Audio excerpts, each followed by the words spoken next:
Hello everyone, welcome back to Cars and Kelley. And today I'm going to be giving my opinion and just some suggestions about essential things to keep in your car at all times, whether it be to deal with emergency situations or just to be ready for whatever comes up, just to pretty much have everything you need in the car at all times for any situation.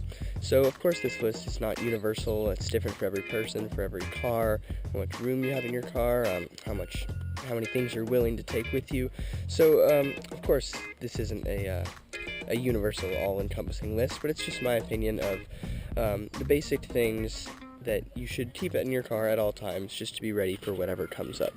Now the space in my car particularly is pretty limited just because of the size and nature of this car, so I have my things kind of spread out across various spaces and little compartments I have in the car. So I'll be starting with the trunk and then moving to the inside to show you all the stuff I have inside the car. Now the first thing you'll find here in my trunk is this red duster right here.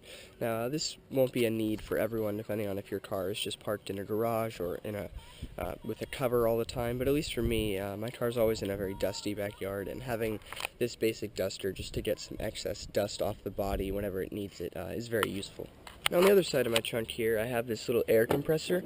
This plugs into the 12-volt accessory socket on the inside of the car, and hopefully you'll never have to use this, but if you ever have a situation where one of your four tires, or more than one, has lower air pressure, or is flat even, and you think you can fix it with just inflating it, now this is just an air compressor that will do just that by plugging into the accessory socket on the inside of the car.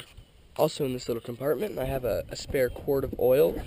This is just good to have if you ever need to top off your oil. It's very important to have the same oil that you have in your car currently, or at the very least the same type of oil that you do. So this is just another precautious measure to have in the case of an emergency.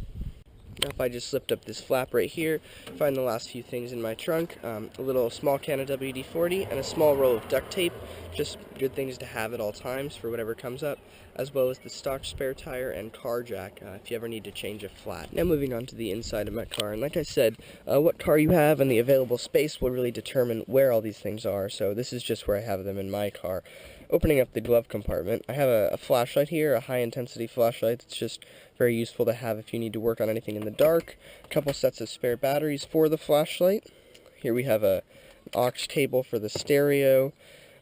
This is just a simple rag for wiping down the dash or anything else that gets dusty or dirty. I have a pair of gloves. This is the owner's manual in here. A couple instructions of how to do some basic things on your car. Of course, insurance, registration, all of that fun stuff. This is a tire pressure gauge for just measuring the tire pressure on any of the four, or the spare tire as well, I guess. And this is the last thing I have in my dash. Now this is very optional, you don't need this, I just thought it would be interesting to have. It's actually an OBD2 code scanner that you plug into the fuse port of your car, and it Bluetooth connects via Bluetooth to your smartphone, and so if you ever have the check engine light on, you can read what code it is to see specifically what the problem is. It'll give you live readouts to your phone of the speed, the RPMs, gas mileage, odometer, all of the basic car functions, and more than you actually get in the normal gauge cluster. You can see on your phone with this little scanner right here. I have a USB charger right here that I bought to charge a smartphone, tablet, any other device that charges via USB. And to go along with that, in this little center console, I have a few different USB cables just to be compatible with whatever device you might want to charge. Opening up the driver's side door, I have a few more things behind the driver's seat. I'll take them out just to make them easier to see. So here are the things that I keep at all times behind my driver's seat. Now the only reason I can do this is because the seat is pretty far forward, because I'm pretty short. So again, you might have to find different places for some of these things depending on your situation. But over here I just have some basic glass cleaner and paper towels to take off dust or bird poop or anything else that comes up.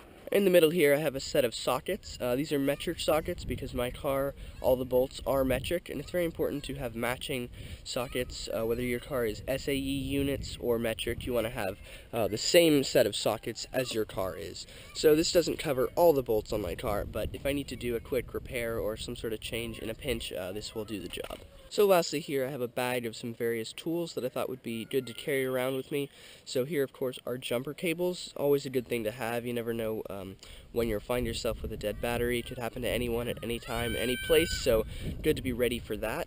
Here I have a screwdriver. This is actually a ratchet screwdriver with other bits stored in the base of the handle, so very universal, good for all situations. Here I have an adjustable wrench, as well as a lug wrench with a few adapters.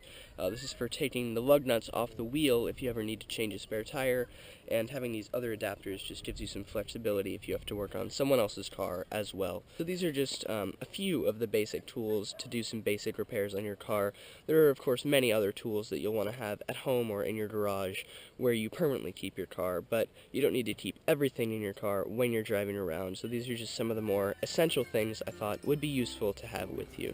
Anyways, hope you found this video at least a little interesting and or helpful. Like I've said many times now, it of course depends on your car, your situation, how much space you have, as to what items you will actually keep in your car. But I just wanted to go over some things I always keep in mind and some things to consider to be ready for any situation at any time. This has been Cars and Kelley. Thanks so much for stopping by, and I'll see you next time.